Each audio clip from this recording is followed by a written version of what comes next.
Today was just a formality, but it's now official. The Massachusetts Gaming Commission signed a final agreement this morning awarding the sole Boston area casino license to Wynn Resorts. Commissioner James McHugh said Wynn's promise to offer comprehensive amenities at their proposed Everett casino gave them the edge. With the Wynn operation comes a non-casino, a non-gaming component of the operation that attracts people solely for those portions, to the restaurants, the retail, the nightclubs, and the other components of the facility that are aimed at people who are not particularly interested in gambling. As for when the Everett Casino will actually open, Robert DeSalvio, Wynn's Senior VP for Development, admits it will take a few years. Much of that revolves around permitting. We've already started working on the process and will continue to do so all the way through. So right now we're in that about a 3-year time frame. In our application we indicated about late 17. In the months leading up to today's announcement, Boston Mayor Marty Walsh has been a fierce critic of the Gaming Commission, questioning their legal authority and accusing them of manipulating the process. But now that Everett has hit the casino jackpot, Walsh is taking a very different tone. WGBH News' Adam Riley has more. This is a new day. Today in South Boston, Mayor Marty Walsh tried to put months of tension with the Massachusetts Gaming Commission behind him. Obviously, everyone knows the history of what happened, and now there's an opportunity here to take this and not start fresh, because this is the next step. Since Walsh accused the commission of bias in favor of Everett and developer Steve Wynn, it's widely assumed that he favored a competing proposal from Suffolk Downs. But today, the mayor played down his apparent preference. Would that have been a better place for a casino? Again, the Gaming Commission made the decision, so I'm going to leave it there. And Walsh insisted that he bears Wynn no animosity. I've never met the man, and I know that there was some feeling that there was some bad blood with the past administration. I don't know if that feels carried over to this administration. There's certainly, I have no ill will towards anyone.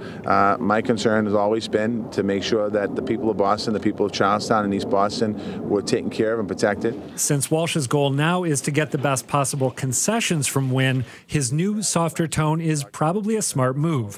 For what it's worth, Wynn's team seems ready for a fresh start too. We're ready, willing, and able to meet. We believe the mayor and his team are as well, and we look forward to very productive and fruitful meetings upon his return. So we just want to get it started, and we believe the city wants to as well. But Walsh, who's traveling to Ireland tomorrow, didn't rule out the possibility of litigation if the new era of good feeling doesn't last. Are you taking legal action off the table? Nothing's off the table. Keeping everything on. It seemed throughout this process like Mayor Walsh had a preference for Suffolk Downs, even though he never said so explicitly. Emily, today I asked Mayor Walsh if he thought that his criticisms of the commission might have undermined Suffolk Downs' case with the commission. He said absolutely not. He's sure the outcome would have been the same either way. Well, you wonder if he is going to be an obstacle, though, because James McHugh, the sole commissioner who voted against this, is very concerned about permitting and all that stuff, and Boston is going to be a part of that. Boston will be a part of it. My assumption is that whatever bad blood may have existed before, they're going to find a way to get to a deal pretty quickly. I mean, Steve Wynn is a businessman who's done this stuff around the world. He's not worried about being buddies with Marty Walsh. He just wants to get this facility open and making money as quickly as possible. Right. So I think they'll find a way to work it out. Okay, Adam Riley. Well, from the beginning, my next guest has been an enthusiastic supporter of Wynn's casino proposal.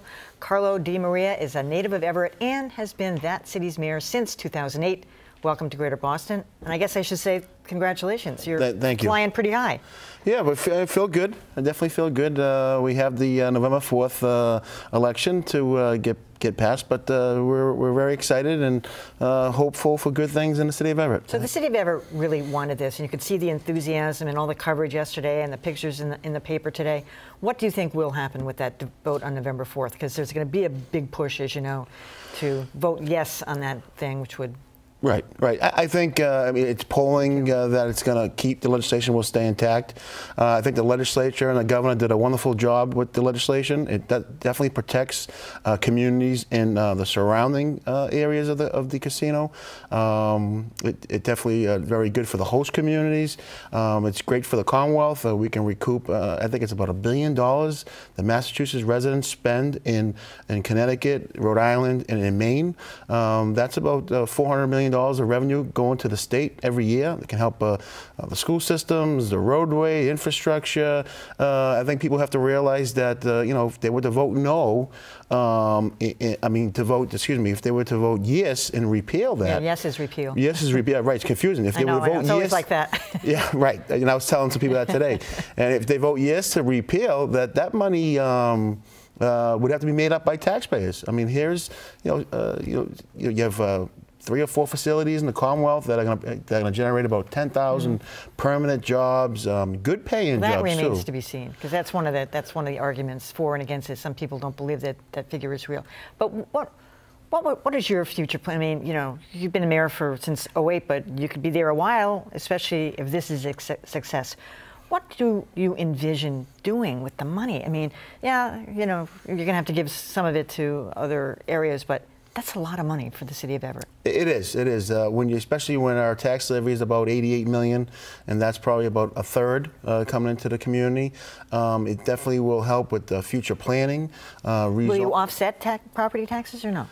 I think it automatically would artificially definitely would help taxes. You know, our commercial tax rate is one of the highest in the Commonwealth, so we definitely want to look at that and help give some relief to our business community. But I would really, what my goal is to really connect the city of Everett to Boston.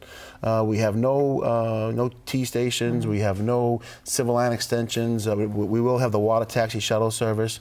Hoping to get a commuter rail stop. I think all those things will help our community. Give people, you know, we have a great school system. We have a very safe city, but a lot of families overlook the city of Everett, and I think one of the reasons is that there's no connectivity to the city of Boston. You can't get there.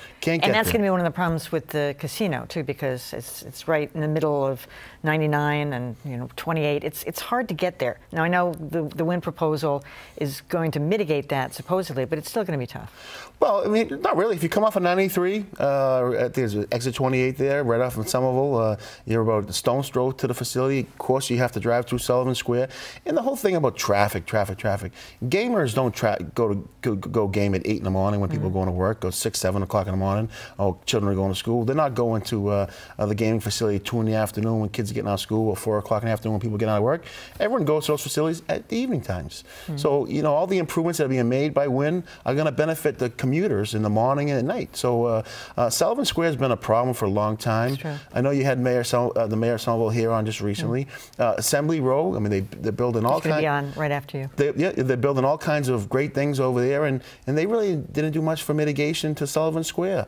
You know, so Sullivan Square has to be resolved, but I think it has to be resolved by the city of Boston, the city of Everett, Somerville, the state. Everyone has to be involved in the conversation. All right. As you know, the mayor of Boston, Marty Walsh, was threatening to sue if Everett got the casino. He was definitely in a different mode today. What's your relationship like with him? I mean, I enjoy a great relationship with the mayor.